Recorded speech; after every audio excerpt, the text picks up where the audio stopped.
Welcome to Rock's book previews, reviews, and excerpts. I'm Rock, and I'm here to share another book review with you. I'd like to conduct some housekeeping before I start reviewing this book. If you enjoy the content, please like, share, and subscribe to help support the channel. If you want to buy any of these books, audiobooks, graphic novels or other items associated with them, please use the link in the description, because it helps support the channel. Finally, I do this for enjoyment, and I welcome book recommendations for future reviews. So, without further ado, let us begin our review.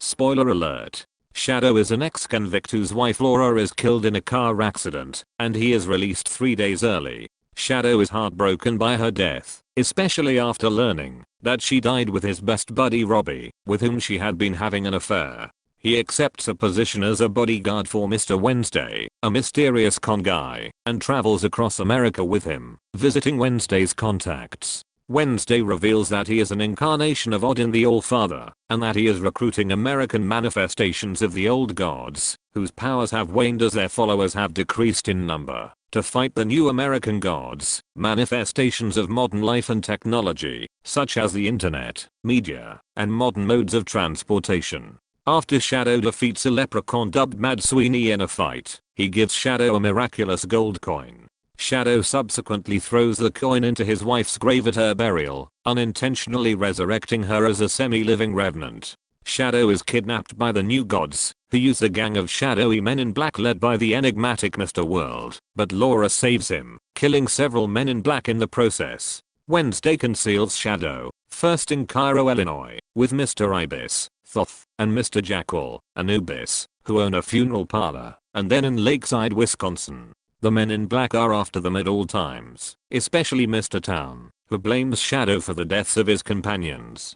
The new gods attempt to negotiate with Wednesday, but he is assassinated during the encounter. The old gods are enraged by this conduct, and they band together to fight their adversaries at Rock City. Shadow is astonished to see his old jail cellmate and mentor, Loki Lysmith, working as a driver for the new gods when retrieving Wednesday's body.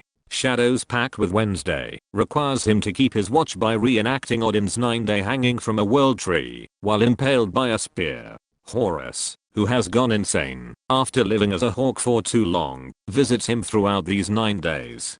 Shadow passes away and is judged by Anubis in the underworld. Shadow discovers that he is Wednesday's, Odin's, son, conceived in accordance with the gods' plans. Mr. Town arrives at the World Tree during this period, having been instructed by Mr. World to cut a limb from it.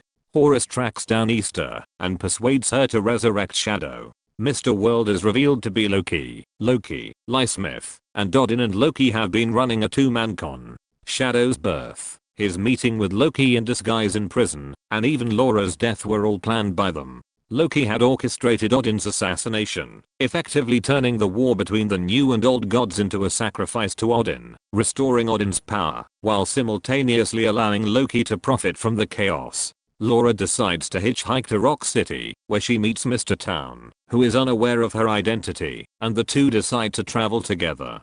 Laura discovers Mr. Town's identity throughout their journey and kills him once they get at their destination, taking the branch he stole from the World Tree. She then confronts Loki, stabbing him with the World Tree branch, which transforms into a spear as she stabs him. Shadow comes at Rock City and encounters Loki, who has been severely injured, as well as the ghost of Odin, who disclose their plans. Shadow walks to the battleground and reveals that both sides have nothing to gain and everything to lose, with only Odin and Loki emerging victorious. Shadow advises them to return home, because the United States is a dreadful place for gods. Odin's ghost fades as the gods depart, Loki dies, and the gods depart. Laura requests that Shadow remove the coin from her, which he does, and she dies. Shadow meets another avatar of Odin in Iceland, formed by the early settlers' beliefs, who is far closer to the mythological Odin than Wednesday. Shadow blames Odin of the events of Wednesday, but Odin retaliates. Yes, he was me.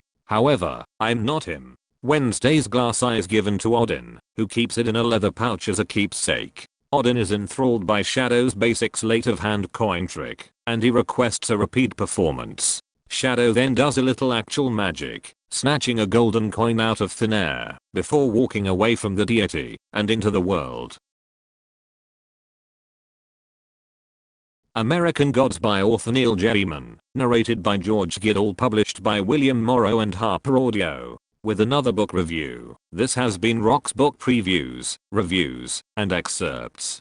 Don't forget to like, share, and subscribe if you enjoyed the video. Please utilize the links in the description to read or listen to this book if this has piqued your interest. Both these things help the channel and allow me to put out more videos.